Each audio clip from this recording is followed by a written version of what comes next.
Hello, Danielle Knapp here with Astrotherapy, where we talk about what is happening in the sky with the planets, with the stars, and how we work with this on an individual basis, how we make sense of what is happening out there.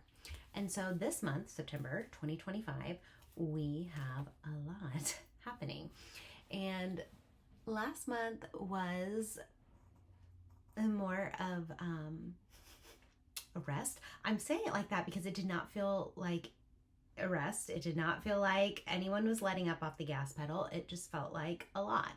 But there was a lot of the energy kind of doing these ups and downs of like, wow, I feel so great. And then the next day is like despair, heaviness. It feels dark, and this kind of like constant movement, almost like a whiplashy feeling. And that is because the energies are picking up, and it's going to continue. So let's talk about this month and what we can be on the lookout for, how we can make the most of the opportunities that are coming our way, and maybe what some of the challenges might be. And so this month we are still talking about personal planets making contact with those three outer planets. As a reminder, the three outer planets are Uranus, Neptune, and Pluto. And they move so slowly because they're so far away from us that they are considered generational planets. And so they are creating a little blue triangle. I call it a cutie triangle. It's actually called a minor grand trine, where they are in this like brainstormy meeting. In my newsletter, I said it's like the superintendent, the principal, and the vice principal are all together, and they're scheming and they're talking. They're like, okay, this is what it's going to look like, and this is what we're going to do, and this is the future vision. And they're kind of having this activity and this constant conversation. And then we have our personal planets make contact. And when a personal planet, Sun, Moon, Mercury, Venus, and Mars, those are the five personals, when they make contact with one of these guys right now, they are talking to all three of them. So it's like they get pulled into the office to join this meeting with different kinds of energy, whether that's like, hey, you're doing great, and look at this is what's working, let's do more of this, blah, blah, blah, blah. Or it's like, ooh, actually, this isn't working. We need to let this go. Like, this is not in service to the future vision, and it's time for you to release this thought, this way of existing, this behavior, this relationship, or does it need to be tweaked? And so we talked about last month was Venus. She's our heart space. Okay, so she was in the office with them having conversations. Before that was Mars. Mars is our body. It's our physicality. It's how we move through this world. It's how we go out and get the things we want. And I mean, this can be your literal like meat suit body stuff coming up, health stuff coming up. And then we move into the emotional processing of maybe the material that was introduced there. Maybe it's not related at all. But then when we moved into Venus and the heart space, this is processing our emotions. This is going to be our relationships. This is going to be money, worth, values, divine feminine, how we receive, versus Mars was like how we give, how we go out. He's swinging his sword, so he's very active, whereas Venus is very yin. So this month, star of the show, Mercury, our mind, how we think about things, our perceptions, how we make connections, how we communicate, how we learn. This is all under the Mercury territory. And so Mercury is going to get called into the office this month twice, with very different energy in those two meetings. Because he moves so quickly, he's going to be having conversations with them because he moves through an entire zodiac sign almost in about 3.5 weeks. So when he's not scooting backwards. So his first call into the office, let's talk about that. So this is going to be September 3rd. This is a day to pay attention to, give or take, a few days on either side of that. So on September 3rd, Mercury gets called in by the heavy hitters, and there's a little bit more pressure on him. There's more of this like, I don't know, the way you've been thinking about that, I don't think that's going to work. I don't think that can go with you as you move through this raw initiation, this rough initiation that we were talking about in the last video. And so the specific for my other astro nerds, the specific formation that's happening is Mercury is creating a yod, which is called a finger of God. It's a very fated very striking triangle. It's an isosceles triangle, so very narrow triangle. It's 150 degrees on either side, and then a sextile 60 degrees at the bottom. And Mercury is at the apex, and we have Pluto and Neptune at the bottom. Okay, and it looks like the compass triangle, which really works because it's very directional in ways. Dr. Michael Lennox with Conscious Embodiment podcast, he calls it the Great Eliminator angles. And I love that because there's something that kind of happens, and it's like a moment in time. You know, Mercury's moving quickly, so this whole configuration falls apart pretty fast after the third. But there's this like moment of like, get off this path. This is the wrong trajectory. You're going this way, and we need to go this way. And this has to do with our minds, okay? And at the same time, because we know if he's talking to those two, he's also talking to Uranus, because Uranus is in the room. He's making a square with Uranus, which there's some tension there.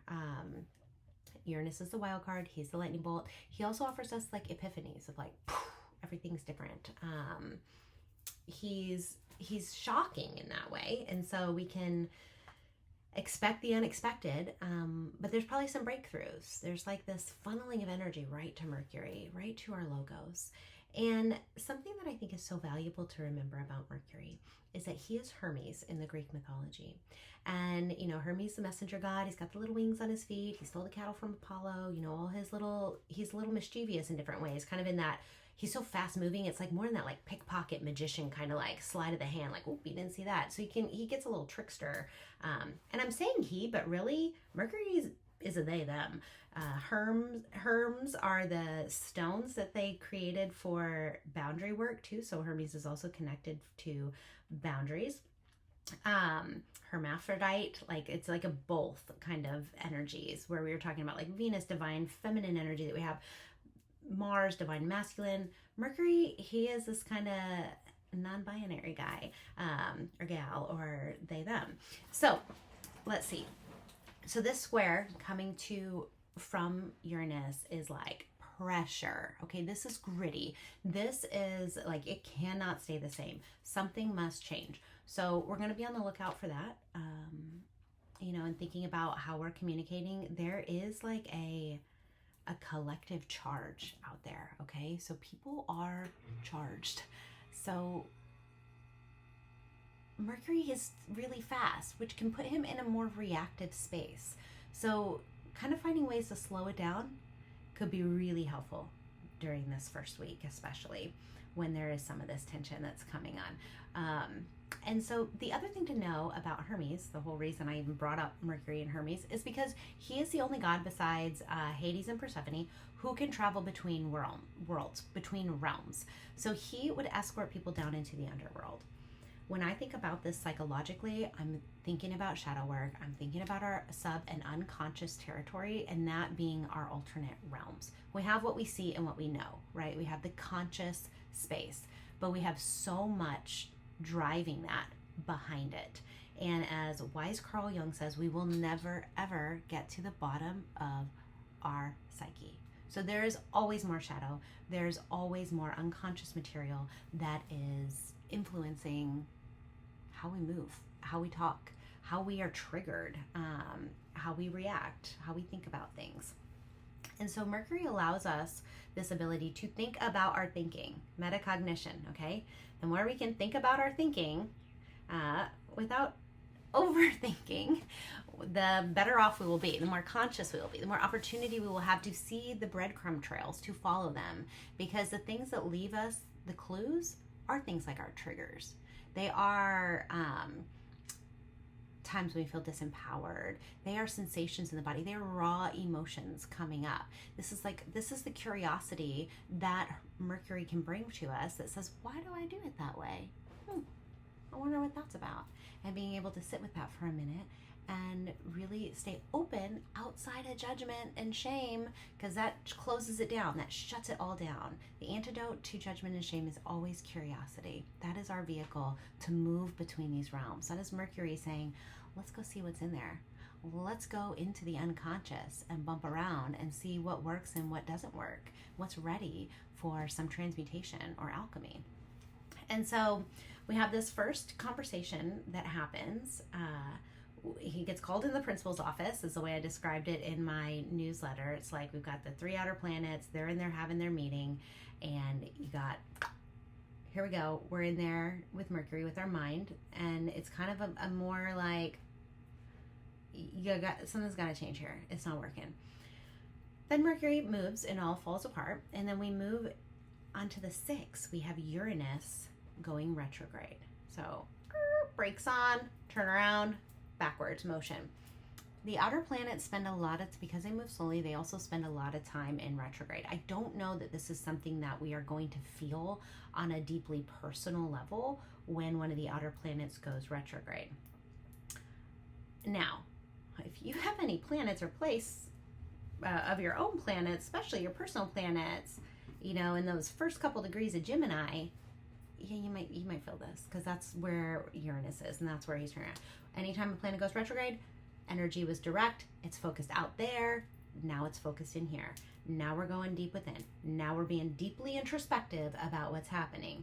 So when we think about the outer planets, we're thinking about collectively. So collectively, there might be this shift of focus into a more like, what's going on inside, internally, and what do we need to redo? It's more of the same. Like, there is this repeating story this whole month about more of the same, and yeah, just a lot of that. Okay, and so we have Uranus going retrograde, the expect the unexpected planet, like, hey, I'm gonna travel back towards Taurus, which honestly might be nice. Taurus offers some grounding energy to everything happening. You know, Uranus in Gemini is ruled by Mercury, and is very frenetic in a way, a little more anxious. And so, okay, so we have that happening, and then we have that full moon the next day on the 7th, and this full moon is a lunar eclipse. So here we are. What are we dealing with when we're dealing with eclipse season? We are learning how to walk in the dark, how to navigate darkness and shadow work. That is what eclipses invite to us. So you're just going to hear the same thing. This is why I think it's just so poignant and so striking this month with Mercury and his conversations on top of eclipse season, which we're always dealing with the nodes of fate, because the only way we can have an eclipse is when the moon and sun are within, I think it's 17 degrees of the nodes, which are always directly across from each other. We have the south node in Virgo, north node in Pisces. South node in Virgo is like clearing it away. What are we clearing out? Let's get, like, it's not working, just like scraping the barrel, like getting all of this out. And then north node in Pisces. So when we have full moon directly across from each other, moon is fully illuminated. This is happening at 15 degrees Pisces. Check your personal charts if you have anything at 15 degrees Pisces, 15 degrees Virgo. You're going to be feeling this the strongest. And then, you know, we'll go over into the other mutables, 15 degrees Gemini or 15 degrees Sagittarius. You're also going to be feeling some of this in a more like pressure-filled way. Okay, so after that, we have the Mercury Cazimi happening on the 13th. So the 7th was the full moon, 13th is the Mercury Cazimi. The Mercury Cazimi is said to be a really auspicious day. This is supposed to be a day where it's like, okay, I actually get a flashlight for today while I'm in the unconscious. Like, there's clarity. I can see a little better. I've got this flashlight with me and I can look around. And maybe it isn't as scary as I thought when I'm able to see this, because now I can think about it differently. I can organize that differently in my mind. I can name it to tame it, as Dan Siegel says, because I can actually see. So there's something beautiful about that. When Mercury is in the heart of the sun, he has this big, gorgeous halo, and he's, you know, he has a lot of exaltation. He's just like, you know, he's so forward. He's so able to do what he needs to do because he's got the power of the sun behind him, and just kind of egging him on. Okay, so then we're getting into our next conversation. Mercury is going to move into Libra, so now he's getting called back into the office with the 3 big guys. But this is different because now we're in an air sign. So instead of squaring Uranus like he was when they were making the Yod, now he is trining Uranus, an introspective retrograde Uranus, which has a totally different vibe to it. So now, while there is still like expect the unexpected, here's a curveball, it's, you know, there could be a pivot happening, there's also open harmonious flow. It's just flowing. Like, it isn't as gritty. It isn't as in your, well, I mean, it's Uranus, so I think it still could be like in your face. But it isn't as like, I'm getting the vision of like the tower moment in Tarot is much more that previous meeting. This is like, yeah, there's some destruction, but it's more of a graceful like disassembly that happens versus like, okay. So we have that happening, different vibe, and then we also have, this is on the 18th, and this chart is, this day is the other day to flag, okay? Just notice what is happening for you, what's happening in your relationships, what's happening in your community, because the 18th is fireworks on the chart. You know, like you pull up a star chart and you see the lines and all this, and sometimes there's like a few over here and a few over here. This is like all of them. The whole thing is just like, so what's happening is we have a formation called a kite, and I'll make another video where I can go deeper into September 18th and the kite. The thing to know is that Mercury is the tail of the kite, and we have Neptune over at the head of the kite. And then the other points of the kite, because it's making that kite shape, is going to be Uranus and Pluto. So there's a grand air trine between Mercury, Uranus, and Pluto, making the triangle. And then on the top of the triangle, there's a little point that makes the cutie triangle, that is the ongoing conversation between the three outer planets. That's always there. This grand trine just lines up behind it. So we always are looking at the tail and the head. And there's something, again, really striking about this, but a lot of blue lines. Okay, so a lot of harmony and flow. This is more of like, oh, this is how we're going to propel this forward. And we've got Mercury, the thought process, a personal planet, the way we're collectively thinking about things could be really different on the 18th than it was on the 3rd. So that's just, you know, 2 weeks later, like another check-in, and I'm going to be so curious how we feel after those 2 weeks. Like, what has changed? What is different about us at this on the 18th when we check in about that? Because, you know, Neptune is high level compassion. He is, you know, that kind of Christ consciousness. He's also very nebulous and confusing and can make things foggy. So it's like, got Mercury back here at the tail going, yeah, let's go this direction. And depending on what's happening with Neptune, is it clear where we're headed? Are we being too idealistic? Do we have the rose-colored glasses on and it's not helpful? Or are we able to kind of be in that ungrounded space with more confidence now, where it's like everything is true and nothing is true, which is Neptune's favorite. It's very dreamy. You know, what does the dreamscape look like for you? What are you dreaming about symbolically? And working with that kind of other side of the brain. But again, Venus is human heart. Neptune is like high heart. And so there's something really striking about that. Again, I just feel like this could be its whole own YouTube thing. So we're going to scoot on, but we need to come back to that, because there's also a yod happening that day with Venus and Mars as the base, and Saturn and Neptune as the apex, another one of those skinny triangles. So the great eliminator. Okay. So then on the 19th, we got Venus moving into Virgo. So she is going to then be ruled by Mercury. So Mercury is just all over this month. So if you want somewhere to study, if you're just kind of beginning, just study Mercury. What is Mercury in charge of? Yeah, he's busy. He's really busy this month. And so then we move into, okay, we got the new moon happening on the 21st. This is a new moon in Virgo at 29 degrees Virgo. So there's something so beautiful about the fact that we already had a new moon in Virgo at 0 degrees Virgo. And then we have the second new moon. Again, Mercury rules Virgo. And for people who are a little bit more deeper in astrology, he's in rulership and he's also exalted in Virgo. So this is happy, happy, happy planet. Fully resourced, able to do whatever he feels like he needs to do, because this is his home. And now Venus is moving into his mansion, moving into his castle, and so she needs to answer to Mercury for how she moves through. But again, this is a very health conscious script. Virgo is all about the health and optimizing and setting up systems and structure and strategy to keep things moving efficiently. So we have that happening, and then we've got this new moon, which is the solar eclipse. Okay, so now we have the moon and the sun on top of each other. It is the dark night, where you cannot see the moon at all.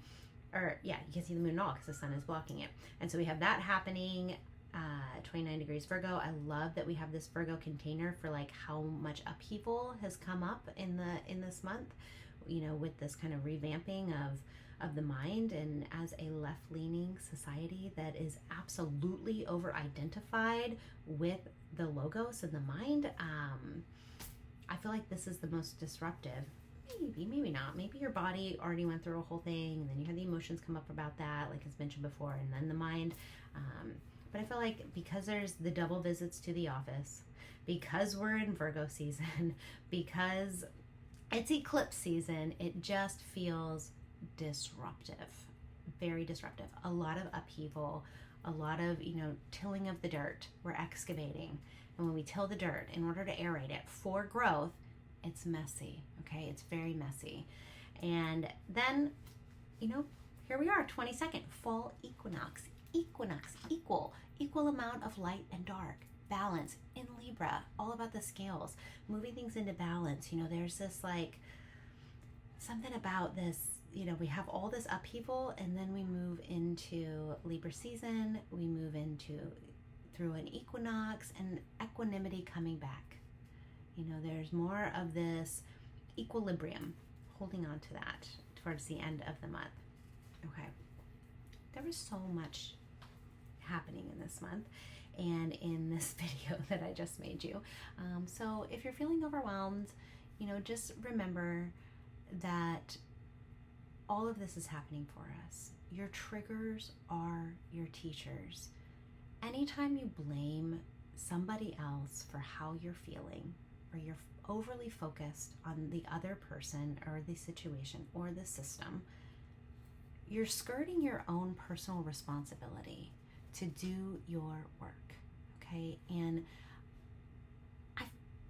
I'm intuiting that like we could get away with a lot more in the past around doing the work, doing what we need to do to dismantle false hierarchies that we hold within ourselves or that we witness externally, power dynamics, control, hyper individualism, capital, you know, late capitalism, like all of these things. Like we're able to kind of just like, oh yeah, I'm feeling fine, so I'm okay. I don't think it's going to work through the rest of this year and into the beginning of next year. Like it's too intense. There's too much coming in. There's too much disruption. And that's part of this, like the outer planets are like, oh, it's happening over there collectively. But now that we have these personal planets getting called into the office with them, no longer are we saying it's out there. Like we are feeling it now personally. It's like, oh, I feel heavy with despair. And then you recognize, oh, wow, yeah, the collective is processing despair right now. Like there's this so within, so without, you know, the healthy individuals make up healthy communities, and healthy communities need healthy individuals. And I just don't think that we can head in the sand anymore. So it's time to go back to the basics. You know, it's time to be curious. It's time to get support if you need support. It's time to start journaling. It's time to be grounding. It's time to take your deep breath. It's time to get a practice. It's time to pull on devotion. We have Saturn, who is still kind of, he's in the office with those guys, and he can help us with discipline and devotion, because maybe some of us, but not all of us, are going to feel highly motivated to have a breath practice, to get outside every day and get a walk, to do, you know, to read a book about grief. We're just not, it doesn't always feel good, right? But we need to learn how to feel better. And I don't mean feel better as in feel happy. Like we need to learn how to feel our feelings better, how to be with all of our feelings. That just because you're not happy does not mean something is wrong.